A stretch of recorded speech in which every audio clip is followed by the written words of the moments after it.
Arne, the news yesterday about Virgil van Dijk, I mean, huge news for the club. How pleased are you? Huge news for the club, for the fans, for our players and for our staff. So pleased because everybody knows how good of a player he is when they see him playing during the weekend, and we also know how important he is. I also know how important he is during the week when we train. He is one of the few leaders there are still in the world of football, I think, for a team. And apart from that, he's shown this season again how important he is on the pitch. I asked you last week on the back of the news about Mo Salah, what was something that you'd seen on a daily basis that you weren't, aware of before you came. Is there anything like that around Virgil? What I just said, maybe. His importance in and around the team. When we train, when we're inside this building. Okay, if you look at him, you see a big man, so you would expect him being a leader, but he's not only a leader because he's big and tall, but he's also smart. Players respect him a lot, and he brings a lot of enthusiasm, a lot of energy into training sessions because he knows what he says. He knows how to motivate his teammates to get the best out of us every single day. So, and apart from that, when it comes to quality, I was surprised how incredibly good he is with bringing the ball out from the back. So the first training session we did, we were trying to get players free in between the lines, and he found them constantly. So yeah, I knew how good of a player he was, how important he was, but that he was that good on the ball was even a surprise to me. There was something you said about him at the start of the season that's always stuck with me, that you mentioned how almost in England he seems really revered, where everyone thinks that this guy's a real world-class player, whereas it's not quite the same in Holland. Is that fair? Maybe at the moment things changed to a positive way during this season, but the Euros, he got quite a bit of criticism. The whole team got criticism because although we reached the semi-final and I think England scored just before the end to knock us out, but during the whole tournament, most pundits, most fans weren't that happy the way we, the Netherlands, played. And he, of course, by being such a leader, by being such an important figure, got a bit of criticism. Yes, he did, quite a lot actually. I don't think he got that criticism a lot in England, and I think the English people see things better than the Dutch. Pundits are better. The pundits are better, Jamie.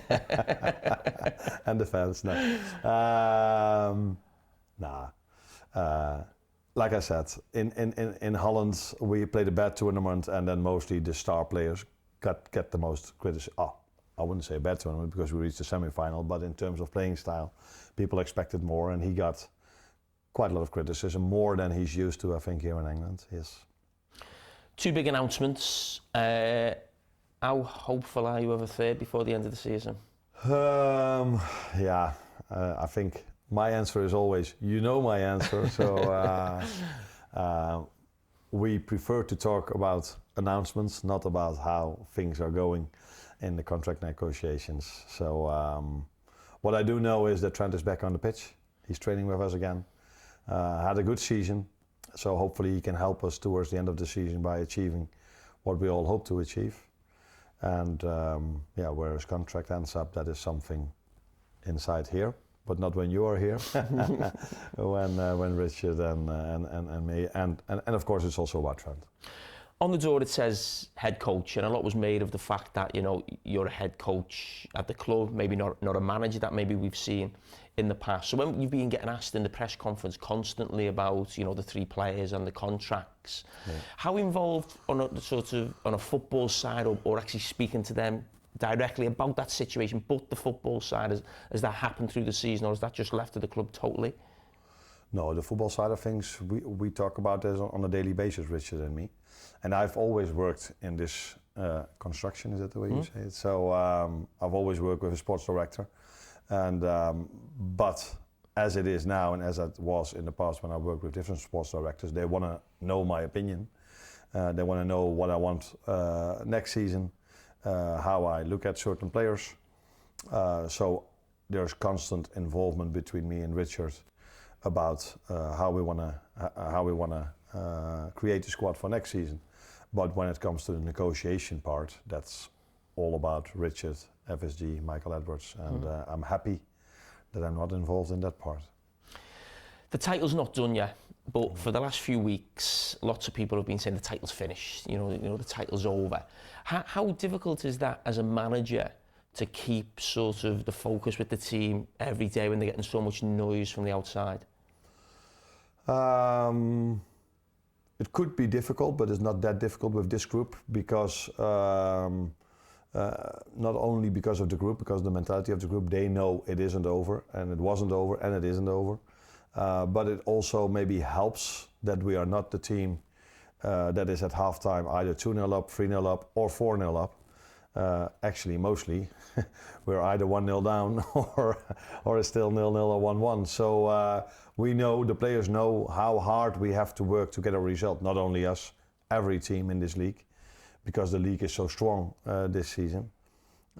So that's why it's normal for everyone to say, yeah, it's over, it's over, it's over. But we know how difficult it is to win a game of football over here. And we know that our competitors can win also 5 games in a row like we've did so many times this season. So that is possible, because we've shown it many times that it's possible to win multiple games in a row. But it's also possible, even for us, to lose a game of football, and that's what we've experienced 2 weeks ago at Fulham.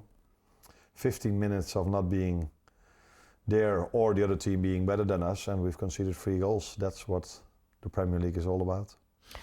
The week later, you come home to West Ham, and I was commentating on the game, and obviously I got a really good view of the game, but also yourself on the side of the pitch, and watching you sort of in the last few minutes of that on the side of the pitch. It wasn't sort of you had seen throughout the season. Also the fact at the end of the game when it was finished, you come onto the pitch and you give the Kop a little fist bump. It almost felt like maybe it'd been a tough week on the back of Fulham, or it was a sort of big game to win in terms of going on to win the title.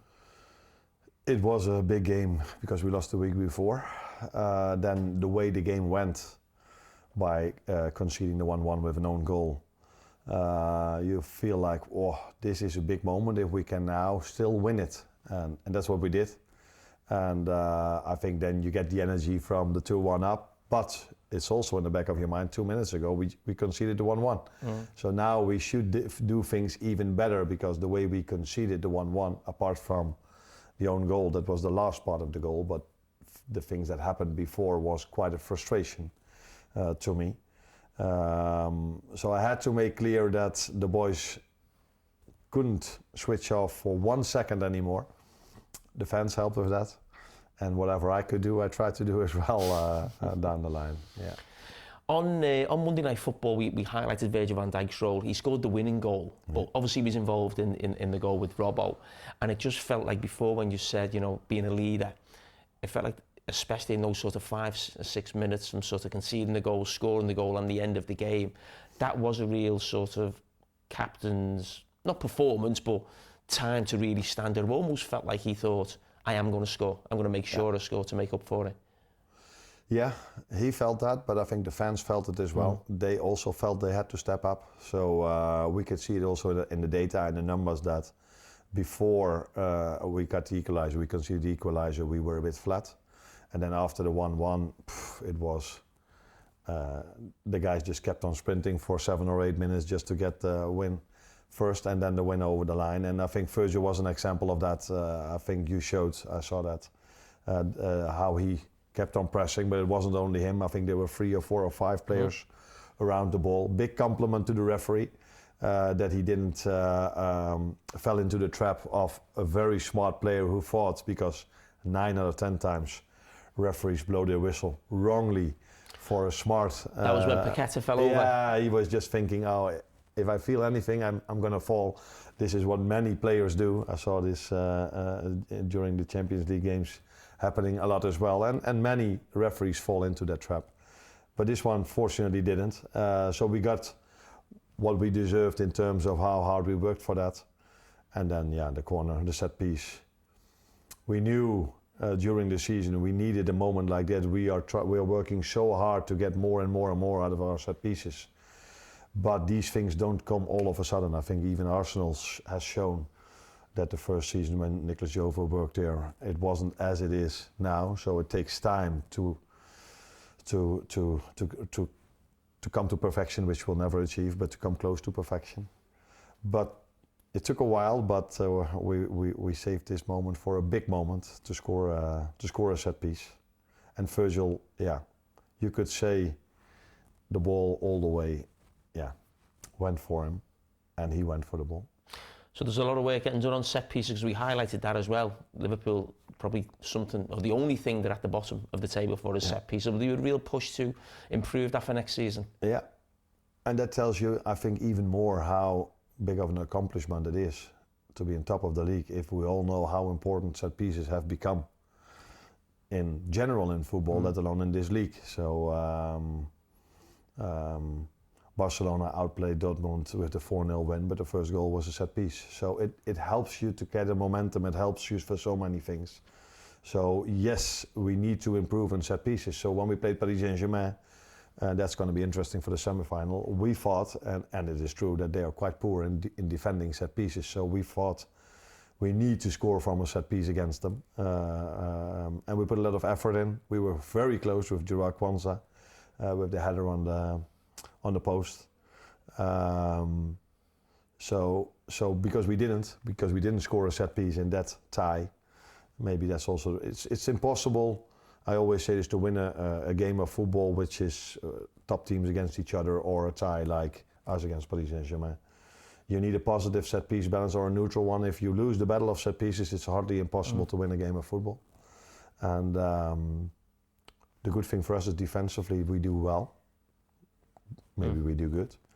But offensively, a team like us that has so many set pieces has to score more. At Leicester on Sunday, you could win the Premier League, but also you're up against a man you know well, Ruud van Nistelrooy. I mean, you've come in at the top end of the Premier League. He's finding it tough down at the bottom. I mean, you know him well from the Eredivisie. Yeah. Yes, I do, and I've met him once or twice as well, even once when we were on holiday. So, first of all, very nice person, humble person, great career as a football player, of course. First few years as a manager now, did well at PSV Eindhoven, won the cup, I think, in his first season, was on his way finishing second in the second season. Then made the choice to stop just before the end. Went 1 year later to Man United, did quite well in the few games he had. He was the head coach over there. And now he went to Leicester, who were already in a difficult place when he came there. And unfortunately for him, he couldn't turn things around. But I know one thing for sure, he's looking forward to the game in the weekend. And not only him, I think all their players as well. And that's what you get when you're top of the league. Everyone looks forward to playing you. And we have to be ready for that because they had a good result last week. Scored 2 goals. That took them quite a while before scoring 2 again. So, yeah, looking forward to see him. And looking forward to the game as well.